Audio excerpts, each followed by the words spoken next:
എല്ലാവർക്കും നമസ്കാരം. ഇന്ന് പപ്പായ കൊണ്ട് നല്ലൊരു കറി ഉണ്ടാക്കുന്നുണ്ട്. ആദ്യം പപ്പായ ക്ലീൻ ചെയ്തെടുക്കാം. ചെറിയ കഷ്ണങ്ങളാക്കി എടുത്തിട്ടുണ്ട്. ഇനി തോലി എത്തിയെടുക്കാം.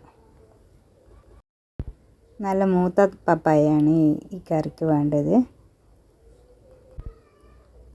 തോലി എത്തി ഇതുപോലത്തെ വലിയ പീസാക്കിയാണ് കഷ്ണങ്ങളാക്കി എടുത്തത്. കഴുകി ഒരു കുക്കറിൽ ഇട്ട് വെച്ചിട്ടുണ്ട്. അതിലേക്ക് ഒരു ഗ്ലാസ് വെള്ളം ഒഴിച്ച് ഒരു വിസിലാക്കി എടുക്കുക. അധികം വെന്ത് പോകരുത്.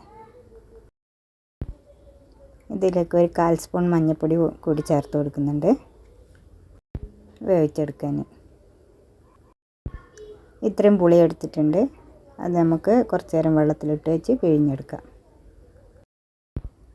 അരപ്പിന് വേണ്ടി ഒരു മുറി തേങ്ങ എടുത്തിട്ടുണ്ട്. അതിലേക്ക് കുറച്ച് വെള്ളം ഒഴിച്ച് അരച്ചെടുത്തിട്ട് വരാം.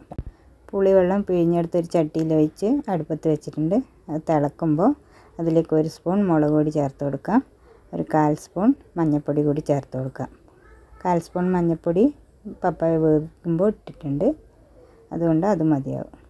എരിവും പുളിയും ബാലൻസ് ചെയ്യാൻ വേണ്ടി ഒരു ചെറിയ കഷ്ണം വെള്ളം കൂടി ചേർക്കുന്നു. പപ്പായ വെന്തിട്ടുണ്ട്. തിളക്കുന്ന പുളിവെള്ളത്തിലേക്ക് ഒഴിച്ചു കൊടുക്കാം. ഇതിലേക്ക് ഉപ്പ് ചേർത്ത് കൊടുക്കാം. ഒന്ന് തിളച്ച് എരിവും ഉപ്പും പുളിയെല്ലാം പപ്പായയിലേക്ക് പിടിക്കണം.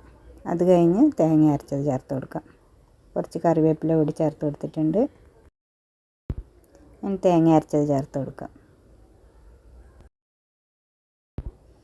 ഇതൊന്ന് കലക്കിയെടുക്കാം. പപ്പായ അധികം ഉടഞ്ഞു പോകാണ്ട് കലക്കിയെടുക്കണം. ആവശ്യമുണ്ടെങ്കിൽ കുറച്ച് വെള്ളം കൂടി ചേർത്ത് കൊടുക്കാം. കട്ടി കൂടുതലായതുകൊണ്ട് കുറച്ചും കൂടി വെള്ളം ചേർത്ത് കൊടുത്തിട്ട് ഒന്ന് തിള വരുമ്പോൾ കറി ഓഫ് ചെയ്യാൻ. കറി തിളച്ച് വരുന്നുണ്ട്.